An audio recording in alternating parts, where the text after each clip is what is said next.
کی برکتیں، نماز کی خوبیاں۔ آقا فرماتے ہیں بات کا آغاز یہاں سے کیا، فرمایا نماز دین کا ستون ہے، اور اسی جملے کے اندر فرمایا 10 مزید خوبیاں بھی نماز کی ہیں۔ فرمایا نماز نمازی کے چہرے پر رونقیں عطا کر دیتی ہے، نماز نمازی کے چہرے کو رونقوں سے بھرپور کر دیتی ہے۔ فرمایا نماز مومن کے دل کو نور عطا کر دیتی ہے۔ میرے نبی نے فرمایا نماز بدن کی صحت و عافیت کی ضامن بن جاتی ہے۔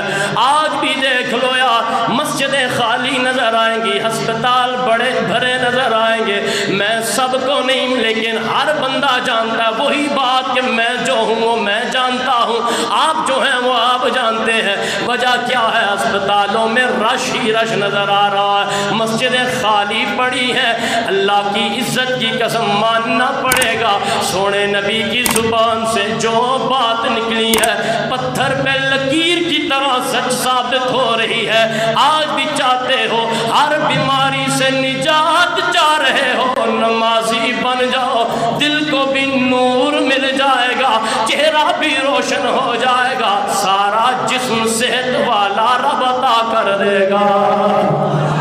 میرے نبی نے فرمایا یہی نماز قبر میں تمہاری مونس بن کے آئے گی، ہمدردی کرنے والی بن کے آئے گی۔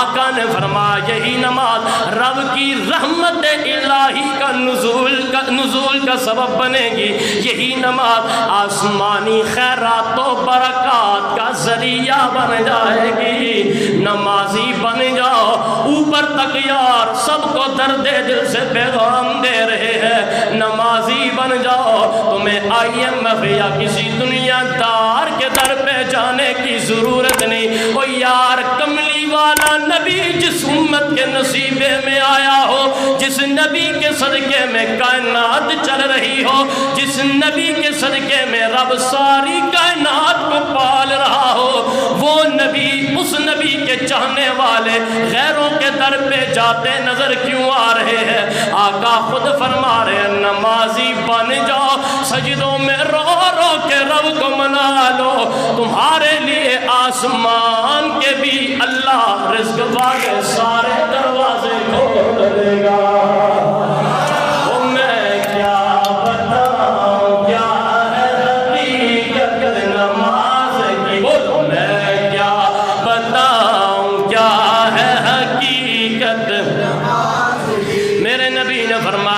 نماز کل محشر کے میدان میں جب تمہارے اعمال تولے جا رہے ہوں گے، یہی نماز تمہارے نیکیوں والے پلے کو بھاری کر دے گی۔